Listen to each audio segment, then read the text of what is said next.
வணக்கம், காந்திகேசன் பேசுகிறேன். Happy Friday. பூஜைலாம் முடிஞ்சிடுச்சுங்க, கிளம்பணும். என்னம்மா மேடம் பிஸியாக இருக்காங்க? ஹலோ, வணக்கங்க.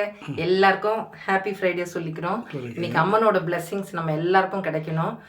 இன்னைக்கு பிறந்த நாள் கொண்டாடுற அத்தனை பேருக்கும், திருமண நாள் கொண்டாடுற அத்தனை பேருக்கும் எங்களோட வாழ்த்துக்களை நாங்கள் சொல்லிக்கிறோம். எங்களுக்காக நீங்களும், உங்களுக்காக நாங்களும் ப்ரேயர் பண்ணிக்கிறோம். ஏன் தெரியல, வேலை மட்டும் கேட்க மாட்டேன். இன்னைக்கு வேலை கிடைக்கிற அத்தனை பேருக்கும் நான் வழக்கம் நானே கேட்டுக்கேன். நல்ல வேலை கிடைக்கட்டும், ஜாலியாக இருக்கும். ஓகே, அவ்வளோதான். என்ன இன்னைக்கு வந்து எங்கள் வீட்டில் காலையில் ரவை உப்புமா சேர்த்துட்டேங்க. நான் அர்ஜென்ட் டிஃபன் தான். ஆமாம், கடகடன் சேர்த்து உப்புமா. ஆனால் அதில் வெங்காயம் எல்லாம் போட்டிருக்கேன், அன்றைக்கு மாதிரி இல்லை. இன்னைக்கு வந்து மிளகாய் கிள்ளி சாம்பாருங்க. மிளகாய் கிள்ளி சாம்பார் வச்சுட்டு பஞ்சவர்ண நவரத்ன சுண்டல், பஞ்சவர்ண சுண்டல், நவரத்ன சுண்டல் எல்லாமே இருக்கு. ஆமாம், நல்ல வெங்காயம் தக்காளி மஞ்சள் மசாலா போட்டு நல்லா ஃப்ரை பண்ணி வச்சிருக்கேன்.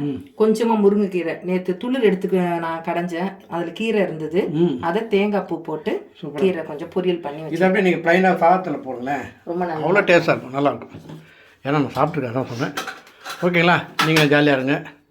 அப்புறம் சின்ன கதை ஒன்று சொல்லிக்கலாமா? ரைட். ஒருத்தர் என்ன பண்ணுறான், மார்க்கெட் போகிறான். அங்கே வந்து ஒரு அதிசய கிளி அப்படின்னு விற்கிறாங்க. சரின்னு அதை ஒரு 500 கொடுத்து வாங்கிட்டு வந்துடுறான். வந்து ஒய்ஃப் கிட்ட காமிக்கிறான். என்னன்னா, இது அதிசய கிளி, இது எதுக்கு போய் சொன்னால் போயின்னு கத்திடும், உண்மையாக சொன்னால் கம்முன்னு இருக்கணும் அப்படின்ட்டு. சரின்ட்டு அப்போ டிஃபன் சாப்பிடும்போது அந்த மாதிரி சட்னி பொங்கல் வைக்கிறாங்க. சட்னி நல்லா இருக்க, இப்போ பண்ணியா? ஏங்க இப்போ தாங்க பண்ணேன். போயின்றான். உடனே ஒய்ஃப் முடிச்சிடான், ஐயோன்னு. அப்புறம் சொல்கிறான், இல்லை நேற்று பண்ணுது ஃப்ரிட்ஜில் வச்சுருந்தான்றான். சரின்ட்டு இது இப்படி இருக்கும்போது பையன் வரான், ஸ்கூல் முடிச்சுட்டு. அவன் வந்தவுடனே, என்னடா ஸ்கூல் போயிட்டு இவ்வளோ லேட்டாக வர?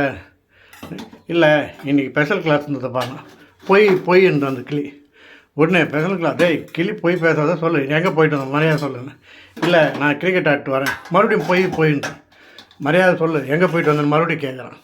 அதுக்கு அந்த பையன், இல்லைப்பா நான் ஃப்ரெண்ட்ஸுங்கெல்லாம் சேர்ந்து ட்ரிங்க்ஸ் பண்ணிட்டு வந்தேன். ஏன்டா இப்போ தான் படிக்கிற வயசு, உன் வயசில் நான் இதெல்லாம் பண்ணதே கிடையாது, இது மாதிரிலாம் இருக்கக்கூடாது, தப்பு தெரியுமா? உடனே மறுபடியும் அந்த கிளி போயின்னு. அப்போ இவர் அப்பா சொன்னது போய் இவர் அம்மா பண்ணியிருக்கான்னு அர்த்தம். பார்த்தான் இந்த அப்பங்க, இதுக்கு மேலே இந்த கிளியை வச்சுருந்தா நம்ம ரகத்தையெல்லாம் வெளியே வந்துட்டு எடுத்து போய் பறக்க விட்டான்.